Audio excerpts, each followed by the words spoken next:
Dengue ஒழிப்பிற்காக களமிறங்கும் முப்படை நாளை முதல் விசேட கூட்டு நடவடிக்கை.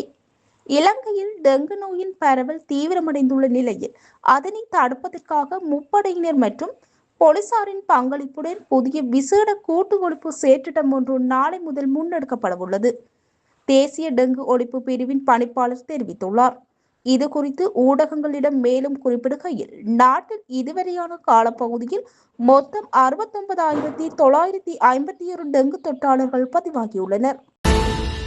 பதவி விலகலை அறிவித்த மத்திய மாகாண ஆளுநர் சரத் அபேகோன்.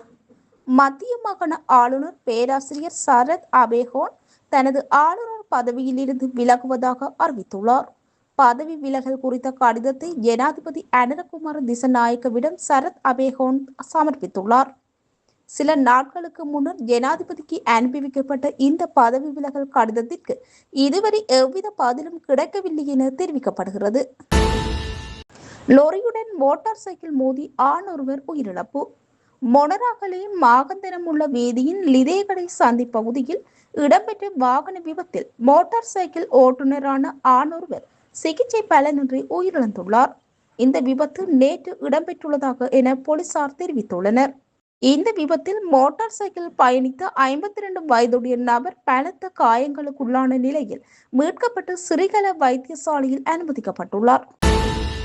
செம்மணி அகழ்வு பணி இன்று மீண்டும் ஆரம்பம். இதுவரை 412 எலும்புக்கூடுகள் அடையாளம். யாழ்ப்பாணம் செம்மணி மனித புதைக்குழியில் முன்னெடுக்கப்பட்டு வரும் 3ஆம் கட்ட அகழ்வு பணிகளின் 3ஆம் பகுதி இன்று காலை மீண்டும் ஆரம்பமாக உள்ளது. யாழ் நீதவான் நீதிமன்றத்தின் அனுமதியுடன் முன்னெடுக்கப்படும் 3ஆம் கட்ட அகழ்வு பணிகளுக்காக மொத்தம் 56 நாட்கள் ஒதுக்கப்பட்டிருந்தன. கடந்த 32 நாட்கள் அகழ்வு பணிகள் நிறைவடைந்த நிலையில் கடந்த ஜூன் 23ஆம் தேதியுடன் பணிகள் தற்காலிகமாக இடைநிறுத்தப்பட்டிருந்தன. இலங்கையில் வானிலை மாற்றம், வெப்பமும் பலத்த காற்றும் எச்சரிக்கை. கிழக்கு மற்றும் வடக்கு மாவட்டங்களில் அதிக வெப்பம் உணரப்படும் நிலையில் சப்ரகமுவ மேல் வடமேல் மாகாணங்கள் மற்றும் மத்திய மலை பகுதிகளில் சிறிய மழை பெய்ய வாய்ப்புள்ளது. இதனுடன் சில பகுதிகளில் மணிக்கு 40 தொடக்கம் 50 கிலோமீட்டர் வேகத்தில் பலத்த காற்று வீசக்கூடும் என அறிவிக்கப்பட்டுள்ளது.